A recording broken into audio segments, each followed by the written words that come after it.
اس رات میں حضرت بکر صدیق رضی اللہ تعالیٰ عنہ حضور صلی اللہ علیہ وسلم سے کسی غرض کی وجہ سے رات کو ملنے کے لیے آئے تو اللہ کے نبی صلی اللہ علیہ وسلم کو اپنے آرام کی جگہ پر نہ پایا تو صبح کے وقت عرض کیا کہ یا رسول اللہ میں تو آپ کے پاس آیا تھا فلاں کام کی غرض سے، لیکن آپ کو میں نے آپ کے آرام کی جگہ پر نہیں پایا تھا۔ تو اللہ کے نبی صلی اللہ علیہ وسلم نے بتایا کہ میں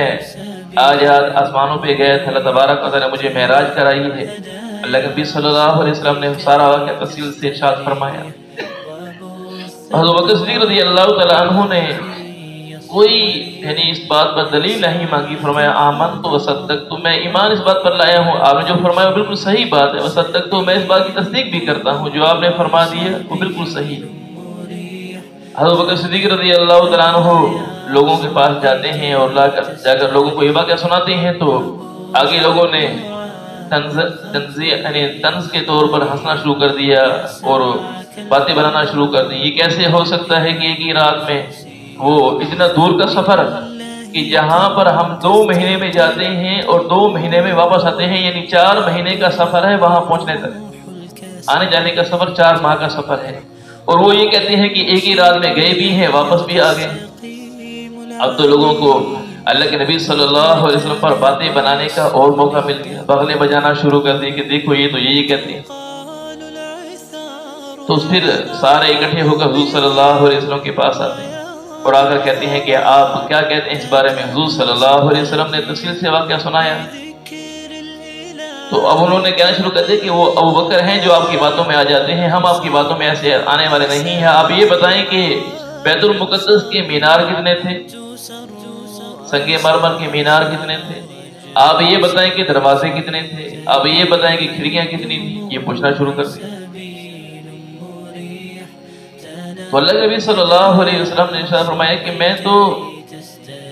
لم اثبت ہوں، میں تو اس بات کو محفوظ نہیں کیا کیونکہ میں تو وہاں پر جانے کا مقصد یہ تھا ہی نہیں کہ وہاں کھڑکیاں دروازے گنتا پھروں،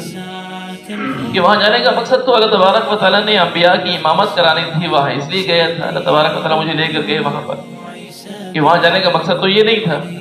جیسے ہمارے ہاں کوئی آدمی نماز پڑھنے کے لیے آتا ہے، کوئی آدمی اس سے پوچھنا شروع کر دے کہ بتاؤ مسجد میں پنکھے کتنے ہیں، تو جس آدمی نے پنکھے کبھی گنے نہ ہو، توجہ کبھی نہ کی ہو، تو اس کے ذہن میں یہ بات نہیں ہوگی کہ کتنے پنکھے ہیں۔ تو حضور صلی اللہ علیہ وسلم خاموش رہے۔ اب تو انہوں نے اور لوگوں میں شور شرابہ شروع کر دیا، دیکھو یہ کہتے ہیں کہ بات صحیح نہیں ہوتی ہے، یہ ایسے ہیں، یہ ایسے ہیں، نعوذ باللہ من ذالک، باتیں بنانا شروع کر دیا۔ ایک دفعہ پھر وہ اکٹھے ہو کر اللہ کے نبی صلی اللہ علیہ وسلم کے پاس آئے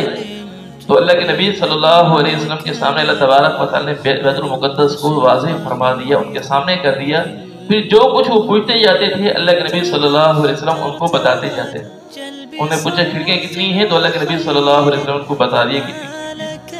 مینار کتنے ہیں تو اللہ کے نبی صلی اللہ علیہ وسلم ان کو بتا دیا کتنے مینار ہیں۔ اللہ تبارک و تعالیٰ نے بیت المقدس کو اللہ کے نبی صلی اللہ علیہ وسلم کے سامنے واضح کر دیا۔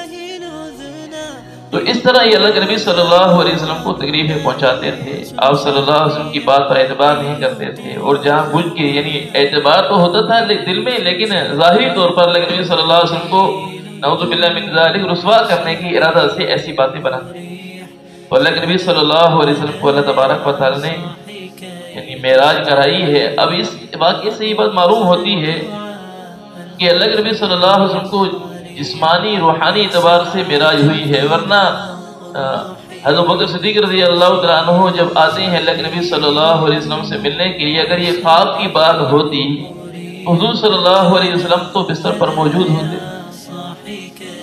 بستر پر موجود نہ ہونا یہ اس بات کی علامت ہے کہ اللہ کے نبی صلی اللہ علیہ وسلم کو